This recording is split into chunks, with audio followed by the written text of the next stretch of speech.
What's this? Weapons? Making a God Eater video? Hell yeah, I didn't forget about this series.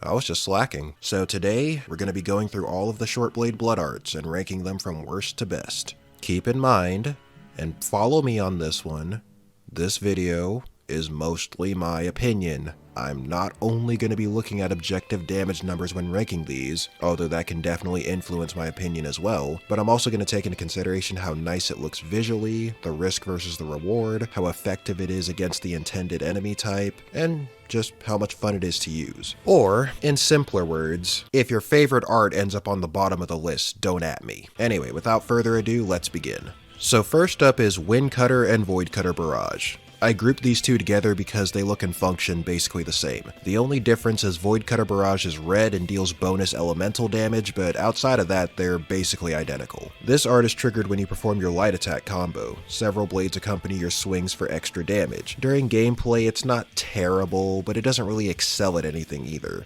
It takes your normal combo, adds a few extra ticks of damage, and that's pretty much it. It's also damn near useless for any origami that flies or has weak points above the ground, but it does look quite cool, so it gets points there. C tier. Blood Cascade. This is a light attack combo finisher in which your character swipes their god arc from left to right as long as you keep mashing the button, or until the origami bodies you after figuring out what the fuck is going on. Ideally, you want to use this one once the origami is downed. Even though it doesn't deal bonus damage in that circumstance, it's gonna be one of the few times you'll actually be able to stand still and spam this. In terms of aesthetics, this is one of the classier blood arts. You really do feel like a master fencer just planting your feet into the ground and elegantly swinging away. B tier. Piercing Ray. This one modifies your heavy attack combo. It adds a laser to your blade whenever you poke something. Yep, that's about it. The extra reach isn't too drastic either. In terms of looks, it's alright looking, but nothing too special. D tier. Next up is Phantom Nail. This is a heavy attack combo finisher in which your character will lunge forward and pierce through the target. It looks pretty cool, does decent damage, and grants you super armor whenever you use it, but having to reposition yourself after each combo does get old pretty fast. C tier. Killer Beehive, another heavy attack combo finisher that fires off several projectiles from the tip of the blade. There's not really anything special about this outside of the projectiles, but they do reach pretty far, so I guess that's nice. B tier. Killer Bee Stab. Literally just Phantom Nail, but it's now red and it doesn't toss you across the map every time you use it. B tier. Raider Stab. Killer Bee Stab, but it's now purple and heals you when you hit something. A tier. Gale Edge. This one modifies your step attacks, adding a beam to your swing right before you start your standard combo. I found this one to be really good at keeping up with origami that can hop from one end of the map to the other. Yes, I'm looking at you, Vajra. B tier. Hummingbird Dance. This one modifies your aerial light attack. It looks pretty cool, and I do like the lightsaber-esque weapon trail that accompanies it. It also restores your stamina with each hit, and overall, having a stronger aerial combo will make short work of flying enemies or enemies with high weak points. B tier. Flying Lotus. This is a light attack aerial finisher that also pulls you back from the target when it's over. Lets you get your damage in and does the repositioning for you. A tier.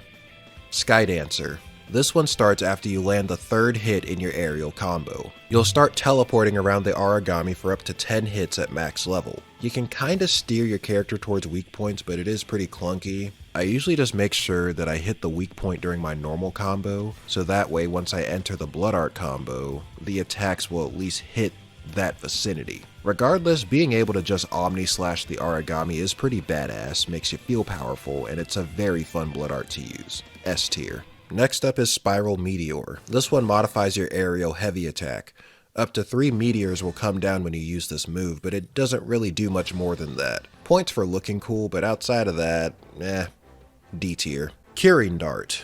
This is another aerial heavy move. You'll dive at the origami, and if your attack connects, you'll bounce off, leaving a cool looking particle effect behind. It also resets your aerial combo if you land it, so if you're high enough off the ground, you could spam this, assuming you've got the stamina for it. It's pretty fun to just make like a ninja and bounce on and off the origami like a trampoline, so S tier for how fun it is to use. Next up is God Stitch, an aerial heavy that has you plunge your sword into the ground. I'd probably like it a bit more if it wasn't for the fact that having to be suspended directly above the origami does make it harder for you to keep an eye on them for those few seconds. And if they move out of the way and prepare for another attack, well, you're now vulnerable. It does have a weak point bonus, however, and it isn't half bad if the Aragami is already downed, so C tier. Dragonfly. An aerial heavy attack. Your character spins in midair and it can also reset your aerial combo until you hit the ground again. Once again, really good for tall Aragami or Aragami that can fly. A tier. Rising Fang. This one modifies your Rising Edge move, adding a particle effect in the front. It's basically to Rising Edge what Wind Cutter and Hummingbird Dance were to your light and aerial combos respectively. C tier. Fatal Riser. This is another Rising Edge move. Honestly, there are no special effects it gives off, but you know what, it gets points just for how cool it looks. Your character grips the blade with both hands and just heaves that shit upwards. Really makes it look like they're trying. A tier.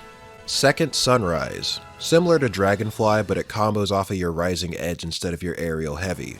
It's also a fiery gold color and does far more damage now.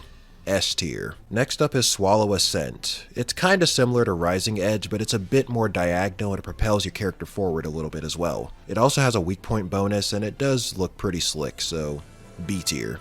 Astral Dive. A mid-air heavy attack. This one also gets points for how cool it looks, though not much. Your character, engulfed in a bright red aura, pulls their sword back before coming down for extra damage to weak points. Unfortunately, my issues with this one is similar to God Stitch. Those few seconds you're suspended in the air does give the Aragami plenty of time to, you know, step out of the way and leave you wide open for attack again when you hit the ground.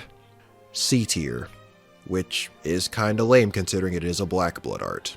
And last but not least, we've got Infernal Vortex. This is the other black blood art that's available for the short blade. It's a heavy attack combo finisher where your character jabs their god arc into the enemy and deals continuous damage as long as you keep pressing. The catch is you can't move while doing it, though you can still rotate your character around that specific point, and most importantly, it drains your HP with each hit, though it won't ever fall below 1. And if you have someone with healing bullets in your party, they'll probably run over to you and pump you full of healing rounds like, oh shit, he's at it again, he's killing himself. The damage is pretty decent despite those risks, and ideally you want to either do this when the Aragami is downed or after you've thrown down a stun grenade. It's also the blood art I had on me when I beat Crimson Orochi for the first time. You'd be amazed how lethal this thing is during Blood Rage, so S tier. Yeah, I'm biased. What are you going to do about it? And that's it. It actually didn't take too long to get this one together since I used Shortblade for most of the game anyway, so I already had all of the arts unlocked and leveled. Anyway, y'all know the drill. Leave a like if you enjoyed it, sub to the channel if you haven't already, and I will see you all again very soon.